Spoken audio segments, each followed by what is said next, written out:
Graças e paz a todos. Bom dia, amados, meus irmãos. Esta igreja, corpo em Cristo Jesus. A minha oração, a nossa oração é que a gente continue cantando esse amor para sempre. Que a gente continue falando da palavra revelada no amor de Cristo para sempre. É o papel da igreja, é o papel do discípulo de Jesus. Amém?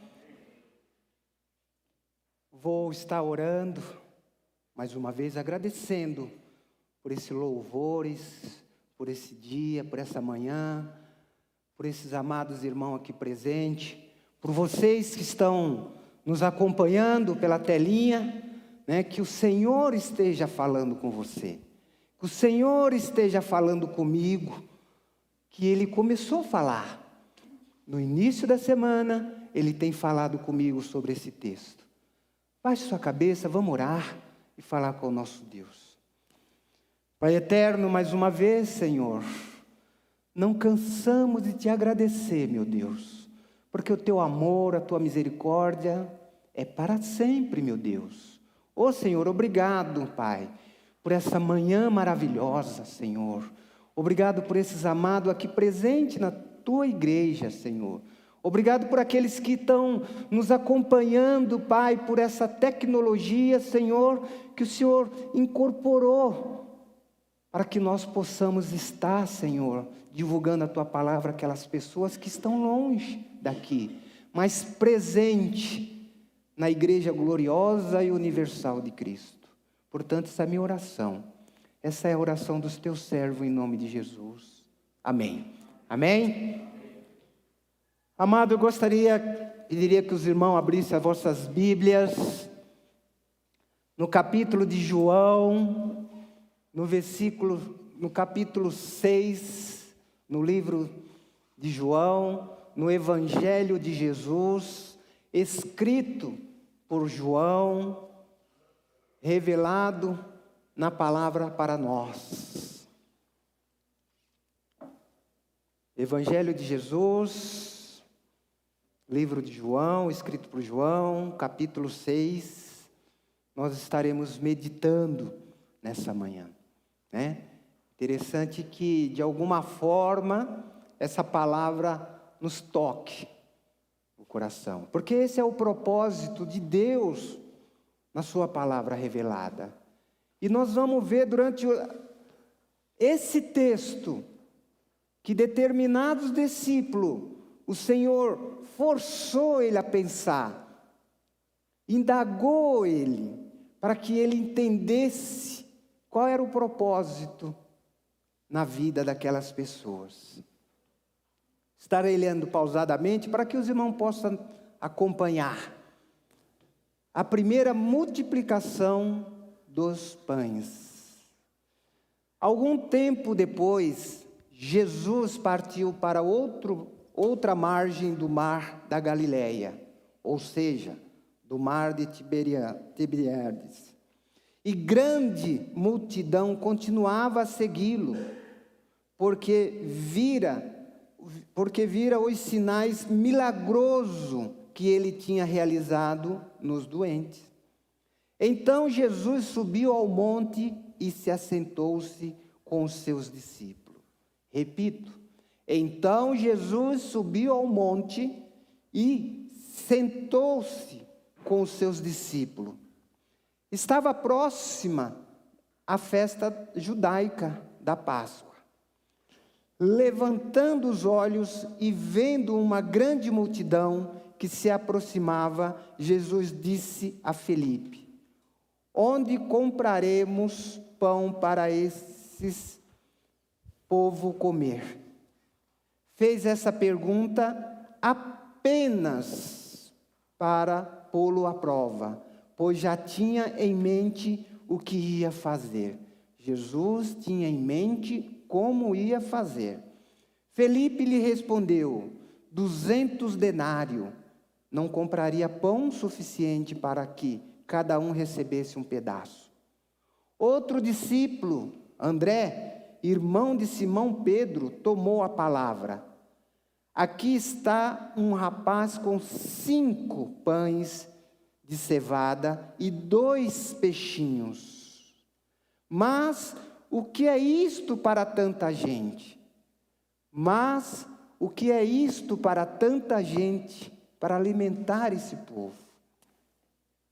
Disse Jesus: mandem o povo assentar-se. Havia muita grama naquele lugar, e todos se assentaram. Eram cerca de 5.000 homens. Então Jesus tomou os pães, deu graça e os repartiu entre os que estavam assentados, tanto quanto queriam, e fez o mesmo com os peixes. Depois que todos receberam o suficiente para comer, disse aos seus discípulos: ajuntem os pedaços que sobraram, que nada seja desperdiçado, nada seja desperdiçado. Então eles os ajuntaram e encheram 12 cestos com os pedaços dos 5 pães de cevada deixados por aquele que tinham comido. Depois de ver o sinal milagroso que Jesus tinha realizado, o povo começou a dizer: sem dúvida, este é o profeta que devia vir ao mundo. Sabendo Jesus que pretendiam proclamá-lo rei à força, retirou-se novamente sozinho para o monte. Sabendo Jesus que pretendiam proclamá-lo rei à força, retirou-se novamente sozinho para o monte. Interessante. Dos livros de João, esse é um dos capítulos mais lidos, né? Eu creio que o capítulo da mulher Samaria, e esse capítulo é um dos capítulos mais lidos no livro de João. João dá muita ênfase a esses capítulos, porque ele quer mostrar, através dos seus escritos, que o Messias, o Salvador do mundo, a vida eterna, estaria em Jesus Cristo. E quem aceitasse, quem obedecesse, quem caminhasse com Ele, porque Ele era o caminho, a verdade e a vida, estaria no reino de Deus. E essa palavra foi dada naquela época e hoje ela vem para nós. Né? Hoje ela vem para nós. Essa palavra dos peixes, da multiplicação, foi um milagre público. Um dos milagres públicos que muita gente, muitos observaram e ali creram mais ainda em Cristo. Interessante que o texto nos apresenta algumas propostas para que a gente possa nos corrigir, para que a gente possa contemporaneizar a nossa situação como servo de Deus. Suprir a necessidade é uma das propostas desse texto. Suprir a necessidade daqueles que não conhecem ou que conheçam Jesus. A necessidade espiritual e a necessidade material. E a gente percebe nesse texto, né? E o que nós vimos nessa narrativa, do capítulo 1, do versículo 1 até o versículo 4, a gente vê uma narrativa de suprir a necessidade. Ele diz assim: algum tempo depois, Jesus partiu para o outro lado, a outra margem do mar da Galileia, e grande multidão continuava a segui-lo, porque vira os sinais milagrosos que ele tinha realizado nos doentes. Então Jesus subiu ao monte e sentou-se com os seus discípulos. Amados, aqui tem proposta para a igreja de hoje. E eu fico muito contente, eu fico assim em êxtase, quando eu vejo esta comunidade trabalhando de acordo com a palavra do Senhor. Aqui Jesus sentou, ele sentou para ter uma avaliação da situação. Tiago diz que a fé sem obra é morta, ou a fé sem obra é morta e a obra sem a fé é morta. Você me diz assim, mas o que tem a ver a fé com essa situação? A gente vai perceber que aqui, André e Felipe, faltou muita fé nele. E eles queriam trabalhar com a obra. Mas Jesus sentou para avaliar a situação. Avaliar a situação, como agir. As pessoas precisavam de alimento. As pessoas precisavam de um aconselhamento espiritual. Um ensino de como caminhar paralelo com a obra. E isso é o papel da igreja. E esse texto traz proposta e sugestão para a igreja dos nossos dias. E eu volto a dizer, meus amados, você que estão nos assistindo, que por um acaso não conheça a nossa igreja, a comunidade, a igreja de Cristo, no qual nós somos mordomos, no qual nós administramos com a ajuda do Espírito Santo.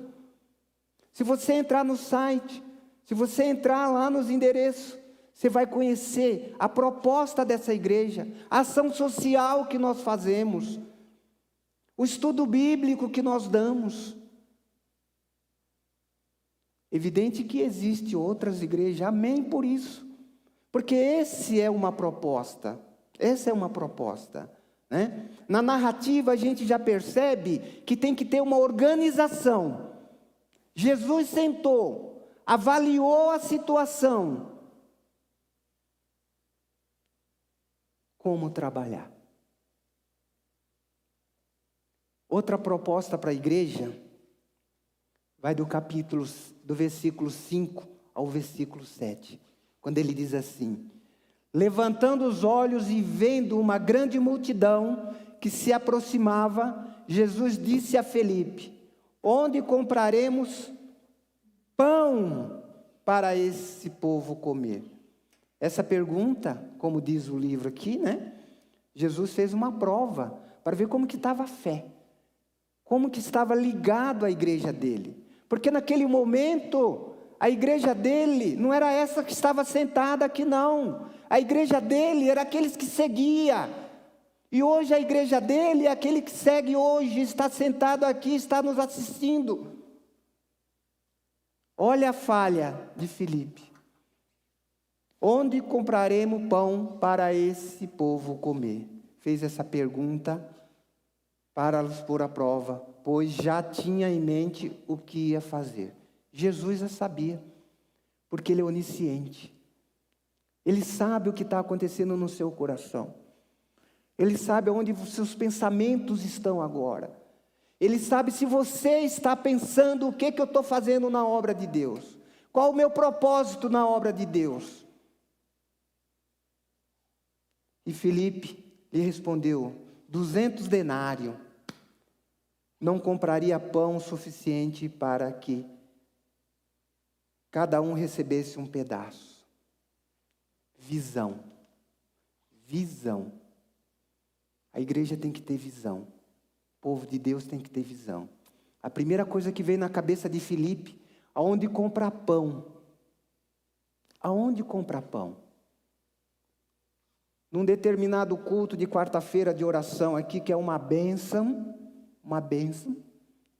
alguém sentou na última cadeira, e nós estávamos aqui, tem alguns irmãos que estavam presentes, e alguém sentou lá na última cadeira. Então eu saí do grupo, fui lá conversar com ele, ele falou assim: eu necessito de um aconselhamento pastoral. Pensei, esse é uma ovelha desgarrada. Pensei, vamos conversar. Chamei meu irmão César, que estava presente, né? Apresentei ele ao rapaz, e ali conversamos com ele suprimos a necessidade imediata dele. Suprimos a necessidade imediata. Ele foi a uma determinada igreja, porta fechada. Ele foi num determinado lugar onde as pessoas necessitadas, morador de rua, necessita de um mínimo, e que é muito importante a alimentação, um calçado, uma roupa, fechado. Ele veio nessa comunidade. E nós suplimos a necessidade dele. Roupa, comida, passagem para onde ele necessitava. Eu e o irmão César, sentado com ele, detectamos a primeira necessidade dele. Felipe aqui, a primeira coisa que passa na cabeça dele é comprar pão. Como comprar pão? Eu vou chegar para aquele rapaz que nos procurou e vou falar para ele assim: você quer dinheiro? Quanto você quer dinheiro? Não adianta, não é assim que trabalha. Não é assim que trabalha. Felipe, a primeira coisa que veio, dinheiro, comprar pão para esta multidão, suprir a fome desta multidão. Mas o texto mostra que aonde eles estavam, não tinha uma padaria, não tinha uma adega, não tinha nada que pudesse ter algo que vendesse pão, um mercadinho. Mas Felipe foi além da imaginação de Jesus. E Jesus fez essa pergunta de propósito, para ver como que tinha visão a igreja dele naquele momento. Porque onde tiver 2 ou mais, Cristo está. E na ação social ele também está. E na ação espiritual, na vida daqueles que precisam se alimentar, ele também está. E Cristo fez essa pergunta para aquele momento, né, na onisciência dele. Onde comprar pão? Talvez você esteja pensando: como eu vou ajudar o meu vizinho? Como eu vou ajudar o meu colega de escola, meu colega de trabalho, ou aquele que eu passar na rua, estiver necessitando de algo? Uma palavra, um alimento. Um alimento. Né? Um alimento. Um alimento.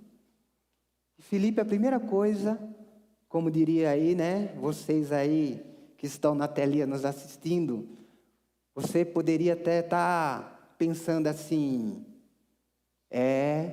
Felipe viajou na maionese, né? Não é assim que o mundo fala, né? Não é assim que nós falamos mesmo, né? Você viajou na maionese. Né? Felipe preocupado, mas Cristo sabia da necessidade. Outro discípulo, né? André, irmão de Simão Pedro, tomou a palavra: aqui está um rapaz com 5 pães de cevada e 2 peixinhos. Mas o que é isto para tanta gente? Outra proposta para a igreja: alimente a sua fé. Alimente a sua fé. Você pode estar me perguntando: de que forma, irmão Claudomir? Você que está nos assistindo, de que forma? Só tem uma saída: você e Cristo. Você e Cristo. Você, sozinho, avaliando seus antecedentes, a sua situação atual. Qual as bênçãos que você tem recebido? Qual as bênçãos que você tem dado? Porque bem-aventurado não é só aquele que recebe, não. Bem-aventurado é aquele que dá. É aquele que dá. Aquele é muito mais bem-aventurado. E aqui, André, né, diz isso. Mas o que é isto para tanta gente? O que é isto para tanta gente? Olha a fé. Alguém que está com Cristo. Talvez na sua santa ignorância, né, que eu já expliquei mais ou menos que seria uma santa ignorância, na sua humildade de coração, na sua simplicidade de coração, ele tenha soltado uma frase dessa. O que é isto para tanta gente? Uma proposta para a igreja de hoje. Amados, João destaca, né? A cevada, o peixe, 5 peixinhos. E André diz, o que é isto?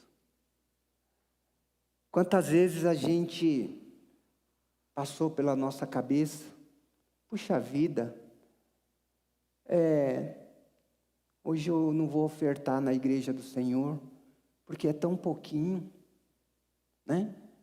Hoje eu recebi tão pouco, Deus me deu tão pouco durante o mês, para que eu vou deixar para dizimar no próximo mês? Isso é falta de fé, isso é falta de fé, falta de visão, falta de visão. Lembra lá em Lucas, da viúva, que foi lá no gasofilácio, depositou lá o que ela tinha, bem pouquinho. E Jesus diz assim, aquele lá foi o que mais deu. Aquela lá foi o que mais se aproximou do reino do Senhor. Porque não é quantidade, meu irmão, é qualidade. Uma proposta para a igreja de hoje é qualidade. E eu volto a dizer, esses irmãos aqui presentes, sabe do que eu estou falando. Você que está nos assistindo, se você não souber, entre nas nossas mídias, pesquise o que essa igreja faz pela comunidade. Obra social. Com o pouco que entra, mas o que vale é a qualidade. É a qualidade do seu coração. Uma vez eu, conversando com uma irmã, eu falei, irmã, gostaria tanto que você participasse de tal departamento. Ela falou, mas eu sou tão tímida, né? Eu falei, minha irmã, tá bom. Só a sua presença aqui no templo já é o suficiente para Deus. Mas vamos quebrando essa timidez, porque só o fato de você vir de casa para a igreja já é uma contribuição para a obra de Deus. No meu tempo de jovem, né, que já faz um bom tempo, nós éramos chamados de os bíblias, né? Aqueles que iam na rua lá, alguns aqui ainda devem lembrar disso, né? Zé Maria, o Eli, o Medeiros e outros aqui, né? Que a gente ia, ao Bíblia lá, ao Bíblia. E o Bíblia ia contente para a igreja de Deus, né? Achando que estava até contribuindo pouco, mas era o suficiente para espalhar o Evangelho, para tocar no coração das pessoas, né? André diz, o que é isto para tanta gente? Às vezes a gente também se pega, né? Falando, o que eu faço tanto para Deus, para ser bem-aventurado? O que eu particularmente, às vezes chego a chorar no meu quarto. Eu olho e falo assim, o que eu faço? Eu faço tão pouco. E eu creio, tenho convicção, tenho certeza que isso está passando na cabeça desses irmãos presentes. E meus votos, a minha vontade é que você que está assistindo a este culto, passe a mesma coisa na cabeça de vocês. Passe a mesma coisa. Porque o pouco com Deus é muito. É o suficiente. É o suficiente. E o André ainda fala, peixinhos, né? Peixinhos. Se nós normalmente, como vamos se referir a algo, é peixe, é um almoço, não é almocinho. André, peixinho, né? Então, é falta de visão. E esse texto vem nos trazer à tona essa situação. Não que eu esteja criticando esses autores, esses participantes, Felipe e André, não, de maneira nenhuma.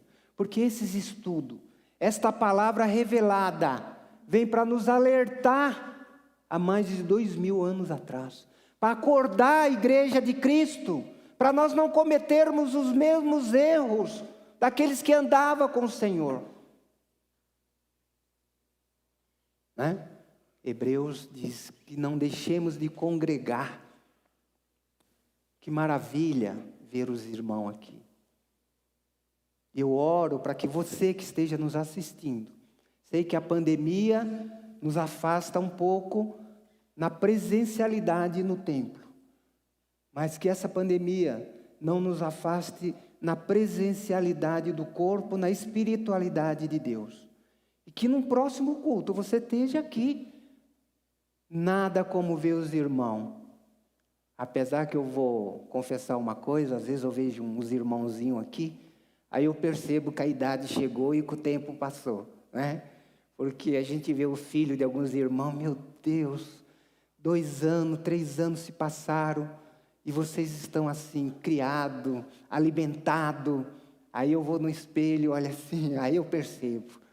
Mas venham, né? Isso é uma proposta. A fidelidade no pouco é o suficiente para a obra de Deus, né? Na obra, a fé tem que acompanhar junto. Não podemos dizer peixinho, ofertinha, diziminho, não. Para Deus é tudo, sabe? Não tem conjunção, mas, não, é tudo. É peixe, é dízimo, é oferta, tudo para a obra dele. Né? Outra proposta que esse livro nos deixa hoje está no versículo 10. Disse Jesus: mande o povo assentar-se. Havia muita grama naquele lugar, e todos se assentaram. Era cerca de 5.000 homens. Mandem o povo se assentar. Está até entre aspas. Não é uma palavra minha, é uma palavra de Cristo revelada aqui, dele mesmo. Outra proposta para a igreja: organização, ordem. E eu volto a dizer, esta comunidade é 10, é 1.000, temos uma diretoria, temos uma coordenação de ministérios, de departamento, temos os irmãos, ovelhas, que na verdade já não são mais ovelhas, são pastores, são pessoas que saem daqui discipulando. Ordem, organização. A igreja tem que ter uma organização. Nós temos que ser exemplo para a sociedade. Nós temos que ser exemplo para a sociedade. E aqui eu estou falando de igreja local, estou falando de igreja universal, e estou falando de você que está sentado aqui. Toninho, Mari, né? Sônia, Bianca e outros aqui que estão, Emerson. Eu estou falando de você. Você é o templo de Cristo. Você é a igreja. Você tem que, nesse momento, se alimentar dessa palavra e dizer assim: no que eu estou me organizado com a palavra do Senhor, com a obra dele? O que eu faço? Qual é a ordem?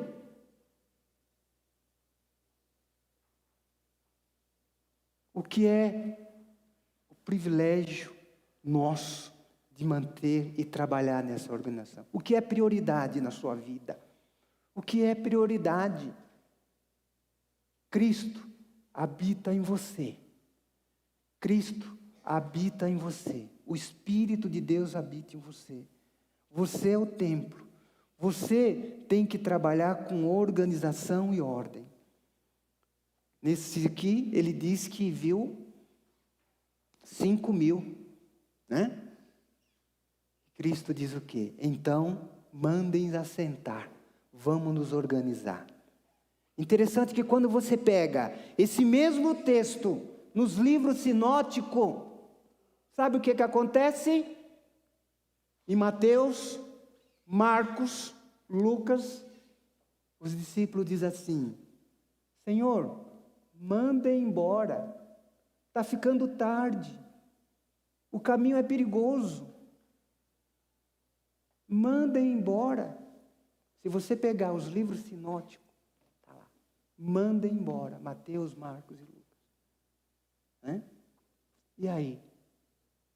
Se eu chegasse para aquele rapaz aquele dia lá, mandasse ele embora, escorraçasse daqui, eu não estaria de acordo com a revelação do Senhor para a minha vida. Você não estaria de acordo se agir desse jeito. Mas volto a dizer, o erro deles é que a gente cresça hoje. Né? Marcos, Mateus, manda eles embora. Até porque eles estavam preocupados com a situação de perigo. Eles estavam numa área deserta. Vai escurecer, Senhor. Manda eles embora. O que você faria? O que a igreja hoje tem que fazer mediante essa leitura? Organização. Outra coisa também que nós temos que crescer, está no versículo 10 a 11.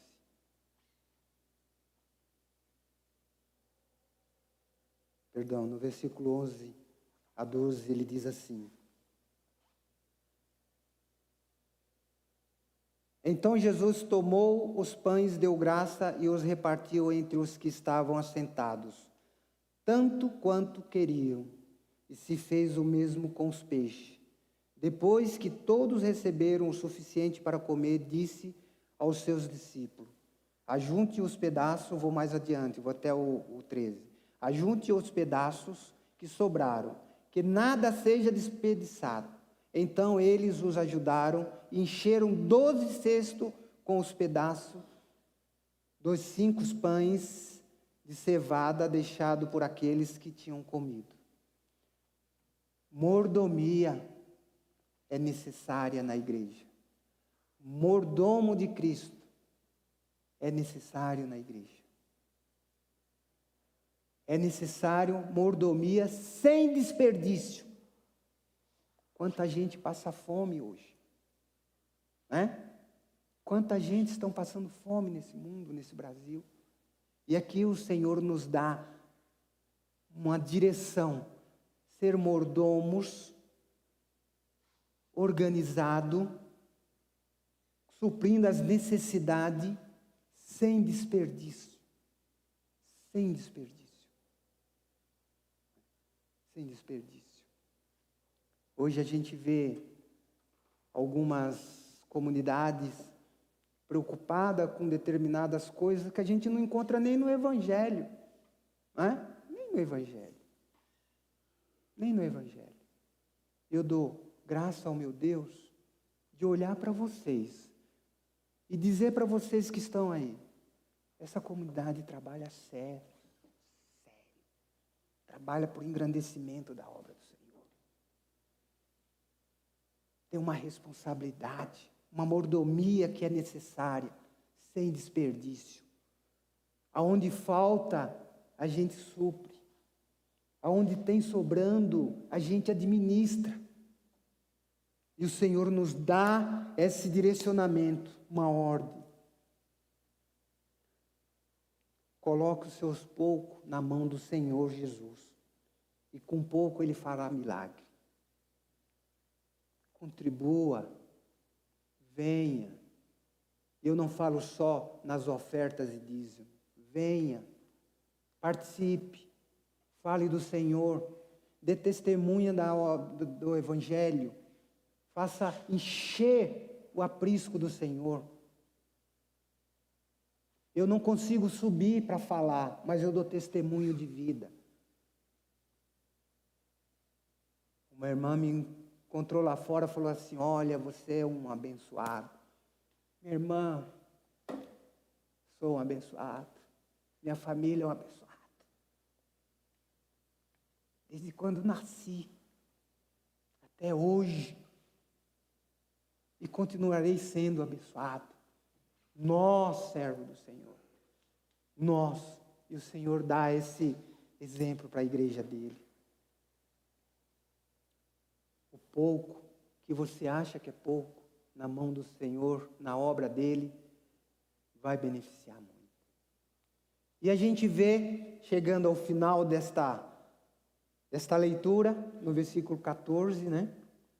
Depois de ver o sinal milagroso que Jesus tinha realizado, o povo começou a dizer: sem dúvida, este é o profeta, que devia vir ao mundo. Sabendo Jesus que pretendiam proclamá-lo rei, à força retirou-se novamente sozinho para o monte. Às vezes a gente, e isso é normal, tá? Isso é normal. Isso é normal. A gente julga, né? A gente julga o povo, e mesmo o povo de Deus, que entra numa situação de piloto automático, vai para a igreja, traz o dízimo, traz a oferta, fala de Cristo, mas o coração vazio. Fica esperando as bênçãos de Cristo numa situação caótica na sua vida. Era o que acontecia aqui. O povo queria um rei vingativo. O povo não entendeu ainda os sinais e prodígios que ele fazia. Então, e nós? E você? E esta igreja? E a igreja que está nos assistindo? Vocês entenderam os sinais e prodígios? Que ele não é um rei que vem para se vingar das autoridades. Não é um rei que vem e fala assim: Medeiros, você hoje eu vou te salvar dessa situação. Ele pode falar: Medeiros, eu vou te colocar nessa situação, para você crescer, para você espiritualmente ser um servo. Medeiros, amanhã eu vou recolher alguém para a minha glória. Medeiros, eu vou recolher o irmão Claudomir para a minha glória. Em tudo tem que dar glória ao Senhor. Ele não é um rei que o povo esperava. E nós aqui, não é um rei que vem resolver aqueles problemas financeiros de última hora. É um rei que supre sim. Procurando o seu reino e a sua justiça, ele vai suprir as suas necessidades. Mas não é um rei que o povo esperava que viesse com a espada na mão e um profeta dizendo: é assim, assado, tem que fazer. Um rei, um profeta vingativo. Não. Ele é o rei que vem para amenizar a nossa situação enquanto estamos nesse mundo. Ele é um profeta que vem para se revelar aqui e nos conduzir ao reino dele. Ele é o Salvador. Ele é o Deus encarnado. O povo não entendia. Proposta para a igreja: quando você vê alguém que ignora você, ou que não quer ouvir o que você tem que falar do Evangelho, ou que você dá uma sustância para ele naquele momento, que é uma roupa, uma comida, e ele não disser obrigado, ou ele ter uma atitude de ignorância, uma atitude que não condiz com o que você espera, não retribua assim. Porque nem sempre o povo vai entender o que é que você quer falar do reino dele. Nem sempre o povo é agradecido a Deus. Nem sempre o povo vai entender qual o nosso papel e o seu papel que está nos assistindo. Sabe por quê? Confesso os irmãos. Quando eu fazia alguma obra e eu via que não tinha um resultado que eu esperava, eu ficava chateado. Mas depois que eu li João, Evangelho de João, que fala, João 7, João 14, 7. Que fala assim, sobre o Espírito da verdade. O mundo não pode recebê-lo, porque não o vê e nem o conhece. Mas vocês o conhecem, pois ele vive com vocês, estará em vocês. Não os deixarei órfãos, voltarei para vocês. O mundo não tem algo de precioso que você tem. O Espírito Santo, o Espírito da verdade, o Espírito Consolador, o Espírito Orientador, o Espírito que convence. Então, de posse desse Espírito que nós temos, e as pessoas que recebem aquela benevolência não têm, nós temos que compreender essa situação dele. Porque Cristo aqui entendeu que eles viam nele um rei que não era aquele rei que ele queria se apresentar. Então nós temos o Espírito de Deus. Nós somos a igreja independente. Temos que tratar o povo com amor. Com amor. Talvez você diga assim, mas é difícil tratar meu vizinho, meu amigo, sei lá quem. Trate ele como que você estivesse tratando Deus, com amor. E automaticamente ele será atingido por esse amor e essa compreensão deles não terem o Espírito. Aí sim, aí nós vamos continuar com essa gloriosa obra do Senhor. Amados, essa é uma proposta para a igreja. Jesus é o caminho, a verdade e a vida. Ele é o pão da vida. E nós nos alimentamos porque temos o Espírito de Deus. Eu oro para que o mesmo entendimento que eu tive, você que está aí nos assistindo, os amados presentes, nas suas intelectualidades, venham entender a proposta, que é esse livro para nossas vidas hoje, para que a gente possa crescer em cima dos erros de André e Felipe. Que Deus possa nos abençoar, e Ele tem. Mas que Deus possa nos dar entendimento, porque às vezes mesmo como servo do Senhor, nós não temos esse entendimento. A gente percebe com quem andava com ele, Felipe e André. Quero orar. Senhor, obrigado, meu Pai, por essa palavra, Senhor. Que essa palavra surta um efeito a começar por essa comunidade aqui, por esse endereço aqui. E que ela surta efeito, Senhor, no coração daquela igreja que está assistindo a esse culto, aonde essa palavra chegar. Que nós possamos crescer mais e mais e nos espelharmos mais e mais no Senhor. E que essas propostas para a igreja de hoje entre direto no nosso coração, na nossa alma. Essa é a minha oração em nome e por amor de Jesus Cristo. Amém? Posso ouvir um amém? Amém. Glória a Deus.